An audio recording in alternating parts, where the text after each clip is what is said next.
बिस्मिल्लाहिर्रहमानिर्रहीम। अस्सलामु अलैकुम। ब्राइट साइड में खुश आमदीद। आज की हमारी कहानी का मौजू है जन्नती निकाह। जब अल्लाह ताला ने शैतान को उसकी नाफरमानी की वजह से जन्नत से निकाल दिया तो हज़रत आदम अलैहिस्सलाम को जन्नत में भेज दिया। अब हज़रत आदम अलैहिस्सलाम जन्नत में रह रहे थे। हर नेमत और आसाइश उन्हें हासिल थी। आराम ही आराम, फुर्सत ही फुर्सत, लुत्फ़ ही लुत्फ़। जन्नत के बागात की सैर करते, दूर दराज मकामात तक निकल जाते। अल्लाह रब्बुल इज़्ज़त की कुदरत के नज़ारे देखते और हैरान होते। खुराक की ज़रूरत होती तो किस्म किस्म के मेवे खुद ब खुद इनके लबों तक पहुंच जाते। प्यास महसूस होती तो ठंडे मीठे दूध की नहरों को हाथ के एक इशारे के फासले पर पाते। ये सब कुछ था, लेकिन हज़रत आदम अलैहिस्सलाम की ज़िंदगी में किसी चीज़ की कमी थी। कोई खला था जो हर घड़ी महसूस होता था। ऐसा लगता था जैसे हज़रत आदम अलैहिस्सलाम को किसी का इंतज़ार है, किसी ऐसी हस्ती का इंतज़ार जिसके बगैर वो नामुकम्मल थे। कौन है तू, कौन है तू? वो अक्सर जन्नत की हवाओं से पूछते, मुश्क वगैरह के टीलों से सवाल करते, खूबसूरत आवाज़ वाले परिंदों से पूछते। कामल और यकता सिर्फ खुदा की ज़ात है। एक रोज़ हज़रत आदम अलैहिस्सलाम की उदासी अपने अरूज पर थी। तन्हाई के एहसास से घबरा कर वो चलते चलते काफ़ी दूर निकल गए और एक टीले पर बैठकर अल्लाह रब्बुल इज़्ज़त से दुआ करने लगे। ऐ अल्लाह, मेरे अंदर ये कैसी तलब है, ये कैसी ख्वाहिश है, गुबार मेरे बदन में फैलता रहता है। तू ख्वाहिशें पूरी करने वाला और मुश्किल कुशा है, मेरे तकाज़ों को समझता है। ऐ अल्लाह, मेरी ख्वाहिश पूरी कर, मेरी परेशानियों को दूर फरमा। आखिर हज़रत आदम अलैहिस्सलाम की दुआ कबूल हुई और अल्लाह ताला ने हज़रत आदम अलैहिस्सलाम के लिए हज़रत जिब्राईल अलैहिस्सलाम को भेजा और हुक्म दिया, आदम अलैहिस्सलाम की एक बाएं पसली निकाल लो। हज़रत आदम अलैहिस्सलाम पर नींद तारी हो गई। इस नींद में इनकी पसली इस तरह निकाल ली गई कि इन्हें बिल्कुल तकलीफ महसूस न हुई। अल्लाह रब्बुल इज़्ज़त ने अपनी कुदरत कामला से इस पसली के अंदर से हज़रत हव्वा को पैदा किया। अल्लाह रब्बुल इज़्ज़त ने इन्हें खूबसूरती, खुशरोई और नज़ाकत और लताफ़त बख्शी। इन्हें महर वफ़ा, शर्म और शफ़क़त की सिफ़ात से नवाजा। कायनात में जितना भी हुस्न है वो हज़रत हव्वा के हुस्न का 10वां हिस्सा है। 9 हिस्से अल्लाह ताला ने हज़रत हव्वा के पैकर में डाल दिए। फिर अल्लाह ताला ने हज़रत हव्वा को सोने के ताज पहनाने के बाद सोने के तख्त पर बिठाया।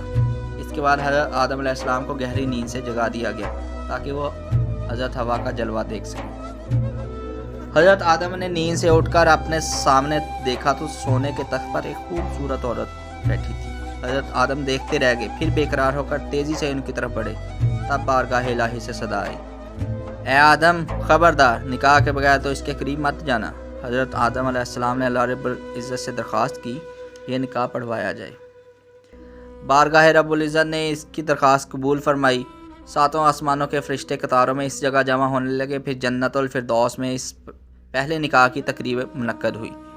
तूबा के दरख्त के नीचे इस सोने के तख्त पर हज़रत आदम अलैहिस्सलाम और हज़रत अम्मा हवा करीब करीब बैठे थे।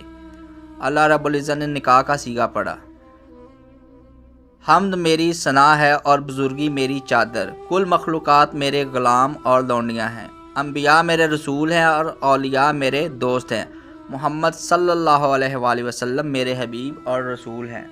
तख्लीक किया मैंने हर चीज़ को ताकि वो गवाही दे मेरे वहदानियत पर। बेशक मैंने निकाह बांध दिया आदम और हवा के साथ। अपनी कुदरत के आदम का महर हवा के निकाह का मेरी हम्दो सना है। ऐ आदम, तू और तुम्हारी ज़ौजा जन्नत में रहो और वहाँ की तमाम नेमतों से बेखौफ फ़ायदा उठाओ, मगर एक दरख्त के पास मत जाना वरना फिर तुम नाइंसाफ़ हो जाओगे। और मेरा सलाम तुम पर हो और मेरी तरफ से सेहत व बरकत हो। ये थे निकाह के कलमात जो अल्लाह ताला ने हज़रत आदम अलैहिस्सलाम के लिए पढ़ा। निकाह के बाद हज़रत आदम अलैहिस्सलाम ने अल्लाह रब्बुल इज़्ज़त की हम्द की। आसमान पर आदम और हवा के निकाह का जश्न मनाया जाने लगा। चारों तरफ रंग और नूर की बारिश होने लगी। खुशबुओं ने अपने आंचल खोले, नज़ारों ने खुद को नुमायाँ तर किया और कायनात का ज़र्रा ज़र्रा मुस्कुराने लगा। हज़रत आदम अलैहिस्सलाम ने हज़रत हवा के करीब होना चाहा तो अर्श से एक सदा आई, ए आदम, रुक जाओ, जब तक तुम महर अदा न करो तो हवा तुम पर हलाल ना होगी। हज़रत आदम अलैहिस्सलाम ने कहा, ए अल्लाह, मैं महर कहाँ से अदा करूँ? अल्लाह रब्बुल इज़्ज़त ने जवाब दिया, मोहम्मद सल्लल्लाहु अलैहि वसल्लम पर 10 बार दरूद पढ़ो। सुभान अल्लाह। ये इसम बाबरकत सुनकर हज़रत आदम अलैहिस्सलाम को इन्हें देखने का शौक़ पैदा हुआ। अर्श मुअल्ला से निदा आई, ए आदम, अपने नाखून की तरफ देख। حضرت آدم علیہ السلام نے حکم کی تعمیر کی تو ناخن میں شبیہ محمد صلی اللہ علیہ وسلم نظر آئی۔ حضرت آدم علیہ السلام دیکھتے رہ گئے اور بے اختیار زبان سے درود جاری ہو گیا۔ حضرت آدم علیہ السلام نے نبی پاک صلی اللہ علیہ وسلم کی رسالت کا اقرار کیا اور ان پر ایمان لے آئے۔ اس طرح دنیا کا پہلا نکاح جو اللہ تعالیٰ نے حضرت آدم اور حضرت حوا کے درمیان پڑھایا تھا اس کی تکمیل ہو گئی اور انسانیت کی شروعات ہو گئی۔ ایسی مزید ویڈیوز کے لیے ہمارے چینل کو لائک اور سبسکرائب ضرور کریں اور بیل کا آئیکن بھی دبا دیں۔ اپنا بہت سارا خیال رکھیے گا اور دعاؤں میں یاد رکھیے گا۔ اللہ حافظ۔